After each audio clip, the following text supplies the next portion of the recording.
game 2, you were critical up here of your players at large. And I'm wondering, and I know that's not the first time that you've done that over your 8 years. How do you decide when to come out here and say those kinds of things about your players?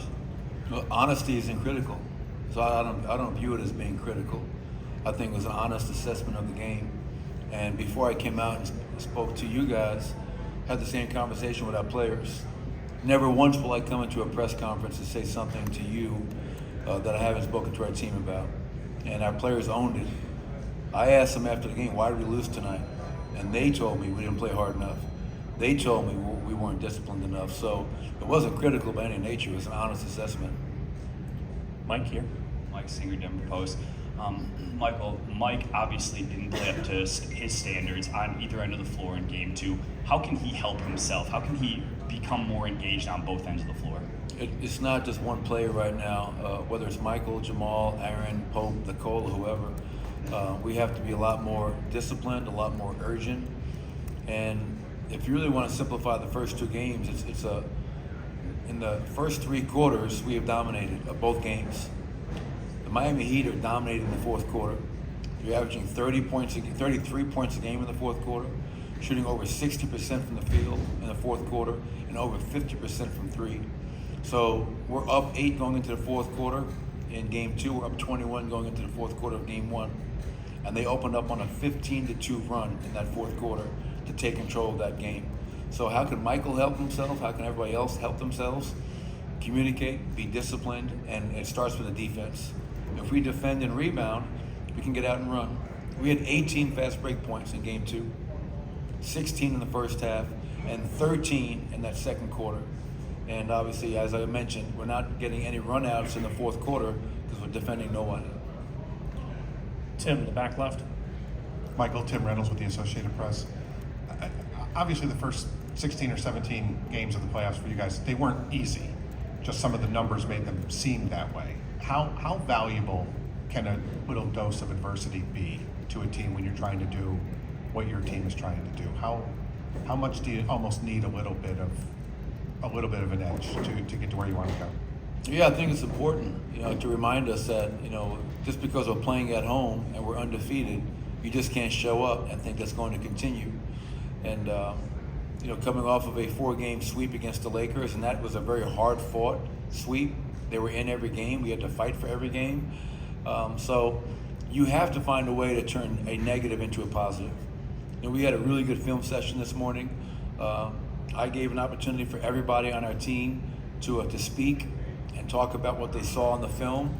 And it was a very honest conversation. And guys owned what they needed to own. But we have to learn from game 2 and use it to our advantage, to your point, Tim. And what I know about our group is for years now, we've handled adversity very well. And I have no doubt that tomorrow night we'll be a much more disciplined, urgent team for 48 minutes. Mark, right here. Mark Kisla, Denver Post. You talked about the fourth quarter stat just now. If I remember, Magic Johnson used to call it winning time. Beyond being more focused, more disciplined, what can you and your coaching staff do to help your players perform better in the fourth quarter? Well, got a great stat. I think quarters 1 through 3 after 2 games, we have around 19% of our possessions are at the end of the shot clock, last 7 seconds. In the fourth quarter of game 1 and 2, that jumps from 19% to 32%, which means we're taking the ball in the net, we're walking it up, we're playing against the zone, and we're getting caught playing in really late clock situations, which is hurting our offense. So obviously what I can do is to try to help our guys defensively, because when we get stops and we get out and run, we've had control of the first 3 quarters, 2 games in a row, making sure we have the right lineups in, and offensively just kind of giving our guys as many ways that they can attack that zone as possible, where we can be effective and at least produce the right shot. Whether we make it or not, that's going to be on our players, but trying to make sure we're producing the right shots against that zone, which has given us some trouble in that fourth quarter. Standing in the back left. Wes Goldberg, Locked On Podcast Network. Just to follow up on your point about defense, what is it specifically that the Heat are doing that has been a challenge for the first 2 games? And have you faced a team in this playoff run yet that has moved the ball and off the ball as much as they have? Well, I showed 17 clips this morning, and they were just, every clip was a discipline clip, if you will, where our discipline, whether it was game plan, whether it's personnel, whether it's defending without fouling, whatever it may be, 17 clips added up to over 40 points in game 2. And that to me is staggering. So what we can do better is just be a lot more disciplined in terms of the game plan, who I'm guarding, and most of that stems from communication. You know, a saying I learned a long time ago, communication is concentration.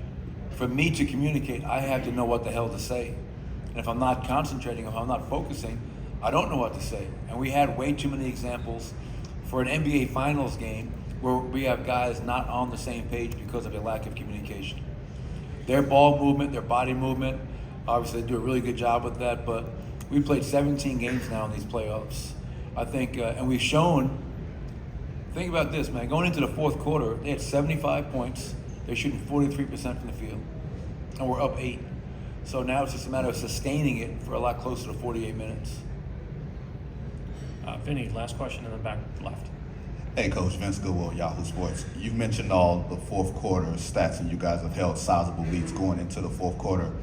Do you believe tightness might play a role in maybe trying to protect the lead on your home floor? Does the zone lead to some indecision? Do you see anything as far as, like I said, just general tightness and indecision on one end of the floor, another, and it sort of snowballs? I haven't seen indecision. You know, I've seen, once again, a lack of communication and discipline. And, you know, they played zone, not just in the fourth quarter, and we've been fine against it.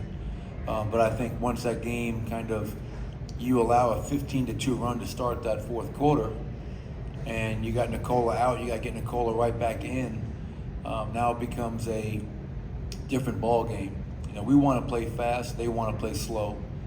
And when you're not getting stops, the advantage Miami Heat, because now they have their 2-2-1 press back to the zone. And as I mentioned before, we're playing way too slow to try to attack that, which is forcing a lot of late clock situations for us. But we got a lot of guys that have been in big games, playoff tested, so I don't think any of it is our guys getting tight. I think it's just not adhering to the discipline that the game needs. Thank you, Coach. Thank you.